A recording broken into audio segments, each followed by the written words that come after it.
அனைவருக்கும் வணக்கம். இந்த வீடியோவை பொறுத்த வரைக்கும் நாம் தமிழர் கட்சி மீது ஒரு விமர்சன பதிவாக கூட எடுத்துக்கலாம். ஆக்கப்பூர்வமான விமர்சனம் அப்படின்னு தான் நான் நினைக்கிறேன். இதை பார்க்குறவங்க சம்மந்தப்பட்டவங்க கிட்ட கொண்டு போய் சேர்க்கணும் அப்படின்னு நான் ஆசைப்படுறேன். என்ன அப்படின்னா, ஈவேரா அவர்களுடைய விஷயத்துல அண்ணன் சீமான் அவர்கள் பேசின விஷயங்கள், அந்த காணொலிகள், அதுக்கு இந்த குரூப் ஆற்றின எதிர்வினை, எகர்னாங்க, குதிச்சாங்க, உருண்டாங்க, புரண்டாங்க, அழுதாங்க, எல்லாமே பண்ணாங்க, முற்றுகை வரைக்கும் போனாங்க. ஒண்ணுமே நடக்கல. மன்னிப்பு கேட்கணும், கருத்து திரும்ப பெறணும், கைது செய்யணும், அப்படி இப்படின்னு ஆட்டம் போட்டாங்க. எதுவுமே நடக்கல. கடைசியில ஒரு மாதிரி வெக்கி தலை குனிஞ்சு இதுக்கு மேல என்னடா பண்றதுன்னு சொல்லி எனர்ஜி எல்லாம் அவங்களுக்கு ட்ரைன் அவுட் ஆகி ஒரு மாதிரி ஆயிட்டாங்க.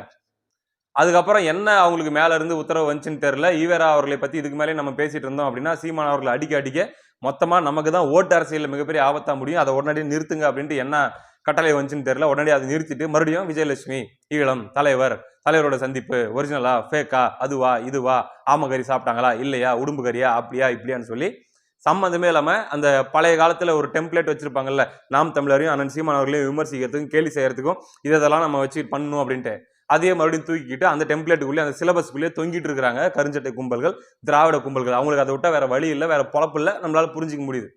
இந்த சூழல்ல சங்ககிரி ராஜ்குமார் அப்படின்னு சொல்லி ஒரு கேரக்டர் வருது. தலைவரே அவர் சந்திக்கவே இல்லை, அது வேற போட்டோ, அதை நான் தான் ஒட்டி வெட்டி எடிட் பண்ணி கொடுத்தேன், அது நான் தான் இப்படி பண்ணி கொடுத்தேன் அப்படி பண்ணி கொடுத்தேன் அப்படின்ற மாதிரி அந்த கேரக்டர் பேசிட்டு இருக்குது. அதுக்கப்புறம் அதுக்கு ஒரு பதிலடி வருது, நிறைய எதிர்வினைகள் வருது. அடுத்து அந்த கேரக்டர் அப்படியே கொஞ்சம் ஆஃப் ஆகுது. அடுத்து இன்னொரு கேரக்டர் வருது, அதாவது தலைவருடைய அண்ணன் மகன் அப்படின்னு சொல்லி ஒரு கேரக்டர் வருது. அவர் திரையில் தோன்றி அவர் ஏதோ கருத்துக்களை சொல்லிட்டு வர்றாரு. அப்புறம் அதுக்கும் புலம்பெயர் நாட்டில் இருக்கக்கூடிய அல்லது புலிகளோடு போராளிகளோடு நெருங்கி பழகிய பல்வேறு மூத்தவர்கள் முன்னவர்கள் அப்படின்னு சொல்லி பல பேர் அதுக்கு எதிர்வினைகளை ஆட்டுறாங்க. அதுக்கப்புறம் அது அப்படியே அமைதியாகுது. அதுக்கப்புறம் ஒளிப்பதிவாளர் சந்தோஷ்னு சொல்லி ஒரு கேரக்டர் வருது. அந்த கேரக்டர் நான் தான் எல்லாளன் படப்பிடிப்புக்கு ஒளிப்பதிவாளராக போனேன். அங்கே சீமான் டெம்பரரியாக தான் வந்தார், 3 தடவை தான் படப்பிடிப்புக்கு வந்தார். தலைவர் அவர் வந்திருக்கிறதே தலைவருக்கு 3 நாளைக்கு தெரியாது, கெஞ்சி கூத்தாடி தலைவர் ஏதோ ஒரு தடவை பார்த்தாரு, அப்படியா இப்படியான்னு சொல்லி இது ஒரு கதையை சொல்லிட்டு இந்த நபர் போறாரு. அடுத்து கேமராமேனா இருந்தேன் அப்படின்னு சொல்லி இன்னொரு நபரை வச்சுக்கிட்டு இன்னைக்கு சன் நியூஸ்ல பேட்டி அப்படின்னு சொல்லி அவங்க ஒன்று எடுத்துக்கிட்டு இப்படி நடந்துச்சு அப்படி நடந்துச்சுன்னு சொல்லி அவங்க ஒன்று உருட்டிட்டு இருக்கிறாங்க. இந்த நிலையில ஒரு நாம் தமிழ் கட்சியுடைய பொறுப்பாளர் அவருடைய பக்கத்துல இருந்து ஒரு செய்தி ஒன்று போடுறாரு. சங்ககிரி ராஜ்குமார் கூடவும் அதே போல இந்த ஒளிப்பதிவாளர் சந்தோஷ் கூடவும் அண்ணன் சீமான் அவர்கள் நேருக்கு நேர் விவாதிக்க தயாரா, நீங்கள் தயாரா அப்படிங்கிற மாதிரி ஒரு பதிவு போடுறாரு. அண்ணன் சீமான் அவர்கள் சொன்னாங்களா இல்லையான்னு தெரியல. ஒருவேளை அண்ணன் சீமான் அவர்கள் சொல்லியிருந்தாங்க அப்படின்னா அவங்களுக்கும் சேர்த்து தான் இந்த பதிவு. முதல்ல ஒரு விஷயம் நான் தெரிஞ்சுக்கிறேன், யார் இந்த சங்ககிரி ராஜ்குமார், இல்ல யார் இந்த ஒளிப்பதிவாளர் சந்தோஷ்? சீமான் எங்க இருக்காரு? இன்னைக்கு நாம் தமிழர் கட்சி எந்த இடத்துல இருக்குது தமிழ்நாட்டில்? 3வது பெரிய கட்சிங்க. 3வது பெரிய கட்சினா என்ன?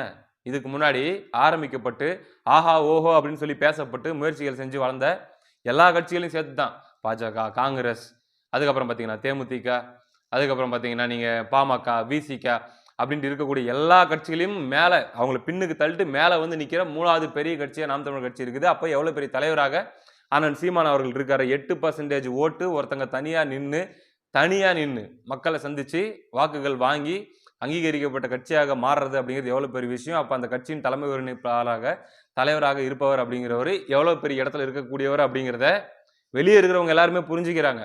ஆனா நம்ம தான் இன்னும் சரியா புரிஞ்சிக்காம இருக்கிறோமோ அப்படின்ற மாதிரி எனக்கு தோணுது. யார் இவங்க? யார் இந்த சங்ககிரி ராஜ்குமார், யார் இந்த சந்தோஷ், யார் அந்த அவன் இவன் அப்படின்ட்டு வந்துட்டு ஒரு நாளைக்கு ஒருத்தன் வந்துட்டு தாங்க இருப்பான்.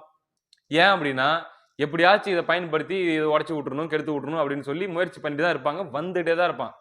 இப்போ என்ன அவங்க எல்லார்ட்டையும் விவாதம் பண்ணிட்டு இருக்க போறோமா? அவங்க எல்லார்ட்டையும் இப்படிதான் அப்படிதான் சொல்லி ஒன்னொன்னையும் வச்சுக்கிட்டு ஆர்குமெண்ட் பண்ணிட்டு இருக்க போறோமா? அவங்க ஒரு காசு சொல்லுவான், நம்ம ஒரு விளக்கம் சொல்லணும், நம்ம ஒரு விளக்கம் சொல்லுவோம், அவன் ஒரு காசு சொல்லுவான். இதுதான் பொழப்பா? ஏங்க நம்புறவன் நம்புறான், நம்பாம இருக்கிறவன் நம்பாம போறான். இப்ப என்ன பிரச்சனை? உலக அளவுலயே நான் சொல்றேனே, நம்பாதவங்க நம்ப வேண்டாம், நம்புறவங்க நம்பட்டும். முதல்ல அண்ணன் சீமான் அவர்களை இத்தனை பேர் நம்புறதுக்கு, இத்தனை பேர் பின்னாடி நிக்கிறதுக்கு காரணம் ஒரு புகைப்படமோ ஒரு வீடியோவோ அல்லது அங்க போய் அவர் எத்தனை நாள் இருந்தார் அப்படிங்கறத எண்ணி பார்த்தோ இல்லைங்க.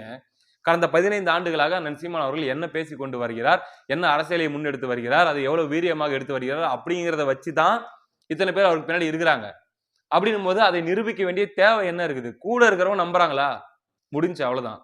இது போயிட்டு இவங்க கூட ஒரு ஆளுங்கன்னு சொல்லி இவங்க கூட போய் டிபேட்ல உட்காந்துட்டு இன்னைக்கு சங்ககிரி ராஜ்குமார்னு ஒரு ஆள் வரும், நாளைக்கு கிருஷ்ணகிரி குரங்கு குப்பன் அப்படின்னு ஒருத்தன் வருவான், இன்னொருத்தன் பாத்தீங்கன்னா நாளைக்கு கோயம்புத்தூர்ல இருந்து கோவிந்தசாமின்னு ஒருத்தன் வருவான். ஒருத்தனும் ஒரு கதையை சொல்லிட்டு வருவான். அவனுக்கெல்லாம் கூட உட்காந்துக்கிட்டு நேரடி விவாதம் பண்ணிக்கிறதான் வேலையா?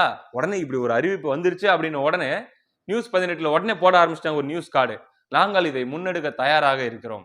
இந்த விவாதத்தை நடத்த நாங்கள் தயாராக இருக்கிறோம். சீமான் தயார் என்று அறிவித்து விட்டார். அதாவது அண்ணன் சீமான் அவர்கள் தரப்பிலிருந்து இப்படி விவாதம் நடத்துறதாக ஒரு செய்தி வருது. அது எதிர்த்தரப்புல இருந்து எந்த பதிலும் இல்ல. வன்னியரசு உடனடியாக புறமுதுகிட்டு ஓடுறாரு.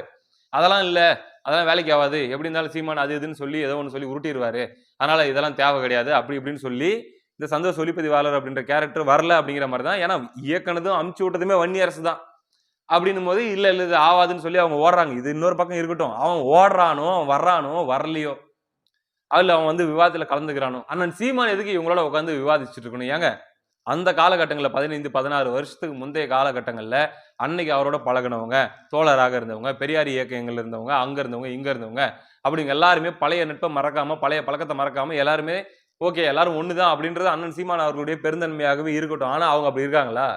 அவன் வன்மத்தோட வரான் அப்படின்னும் போது அவங்களுக்கு சரிக்கு நிகராக உட்காந்துக்கிட்டு அண்ணன் சீமான் அவர்கள் விவாதம் பண்ணிட்டு இருக்கிறத நாங்க விரும்பல. நாங்க தமிழ் தேசியவாதியாக இருக்கக்கூடியவங்க, உலக தமிழர்கள் ஒருவராக இருக்கக்கூடிய நாங்க விரும்பல. அது பொய்ன்னு சொல்றவன் பொய்ன்னு சொல்லிட்டு போட்டோம், உண்மைன்னு சொல்றவன் உண்மைன்னு சொல்லிட்டு போட்டோம். இன்னும் 100 பேர் வந்து பேட்டி கொடுக்கட்டும்.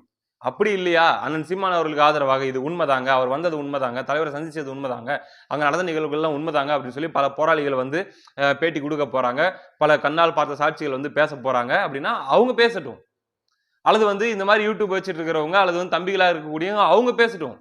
இவங்களுக்கெல்லாம் அவங்களே அதிகம் அப்படின்னும் போது அண்ணன் சீமான் அவர்கள் இருக்கிற வேலையெல்லாம் விட்டுட்டு போயிட்டு இவங்க கூட உட்காந்துட்டு பேசிட்டு இருக்கிறோம் அப்படிங்கிற மாதிரியான ஒரு செய்தியை இந்த தரப்புல இருந்து போடுறதே என்னை பொறுத்த வரைக்கும் தவறு அப்படின்னு நான் சொல்றேன். அதே மாதிரி இன்னொரு விஷயத்தையும் இந்த வீடியோ மூலமாவே அண்ணன் சீமான் அவர்களுக்கு நான் சொல்லணும் அப்படின்னு ஆசைப்படுறேன். அவரு தவறா எடுத்துக்கிட்டாலும் பரவாயில்ல. இந்த மாதிரி பிரஸ் மீட் கொடுக்கும்போது, இந்த மாதிரி பேட்டிகள் கொடுக்கும்போது, இந்த சுந்தரவல்லி பேரை பயன்படுத்துறது, இந்த திராவிட யூடியூபர்ஸ் பேரை பயன்படுத்துறது, அவன் இவன் அந்த சேனல் இந்த சேனல் அப்படின்ற மாதிரி அவங்க பேரெல்லாம் பயன்படுத்துறது அப்படிங்கிறது அண்ணன் சீமான் அவர்கள் முற்றிலுமாக தவிர்க்க வேண்டும் அப்படிங்கிறத நான் இந்த இடத்துல வந்து ஒரு கோரிக்கையாக உரிமையோடு நான் கேட்டுக்கிறேன். யார் அவங்கெல்லாம்? ஏங்க 4 தடவை தொடர்ந்து என்னை பத்தி பேசினாங்கன்னா 5வது தடவை நானே அவங்களுக்கு பதில் சொல்ல மாட்டேங்க. சி இதை பத்தி நம்ம எதுக்குடா பேசிக்கிறது அப்படின்னு சொல்லி நான் கடந்து போயிருவேன். அப்படின்போது அவர் எங்க இருக்காரு அண்ணன் சீமான் அவர்கள்? அப்படின் போது பிரஸ் மீட்ல எல்லாம் இவங்களுடைய பெயர்கள் எல்லாம் பயன்படுத்தி அண்ணன் சீமான் அவர்கள் பேசுவது உண்மையிலேயே அவருடைய உயரத்துக்கு அழகு அல்ல.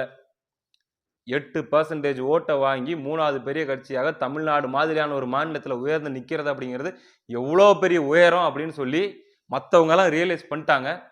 தயவு செஞ்சு சம்பந்தப்பட்டவர்கள் ரியலைஸ் பண்ணுங்க. இந்த இவங்க பேரெல்லாம் பயன்படுத்தி பிரஸ் மீட் கொடுக்கறது தேவையில்லாதது. அதே போல எவனோ ஒருத்தன் வந்தான் அவதூறு பரப்பலாம் கதையை சொன்னான் அப்படின்றதுக்காகலாம் அவங்க கூட உட்காந்து நான் விவாதிக்கிறேன் அப்படிங்கிற மாதிரியான அறிவிப்புகள் வர்றதே தேவையில்லாது. இடுமானம் கார்த்தி மிக சரியாக போட்டிருந்தார். அண்ணன் சீமான் அவர்களோட விவாதிக்கிறதா இருந்தால் ஸ்டாலின் வரட்டும், உதயநிதி ஸ்டாலின் வரட்டும், அல்ல திராவிட இயக்கத்திலிருந்து வரதா இருந்தா வீரமணி வரட்டும், அவங்களோட வேணா விவாதிக்க முடியும், மற்றவங்களோட விவாதிக்க முடியாது, நீ ஒரு ஆளே கிடையாது அப்படின்னு சொல்லி டீல் பண்ணக்கூடிய அந்த விதம் தான் சரி. இடுமானம் கார்த்தி அவர்கள் போட்ட அந்த பதிவு தான் சரி. அந்த இடத்துல தான் நம்ம நிக்கணும். நம்பாதவன் நம்ப வேண்டாம், பிரச்சனை இல்லை அப்படிங்கிறது தான் என்னுடைய கருத்து.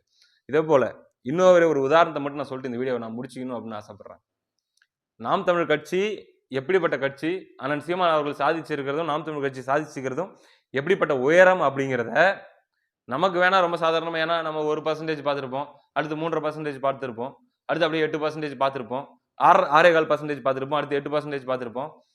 பெரிய ப்ராக்ரஸ் மாதிரி நமக்கு தெரியாம இருக்கலாம். நாம் தமிழ் கட்சி ஆதரிக்கக்கூடியவங்களுக்கு அப்படியே போயிட்டு இருக்குது அப்படின்ற மாதிரி 10 வருஷத்துக்கு முன்னாடி என்ன மனநிலையில் இருந்தோமோ அதே மனநிலையில் கூட நீங்க இருக்கலாம். ஆனா எதிரில் இருக்கிறவங்க எப்படி பாக்குறாங்க அப்படின்றத நீங்க புரிஞ்சுக்காங்க.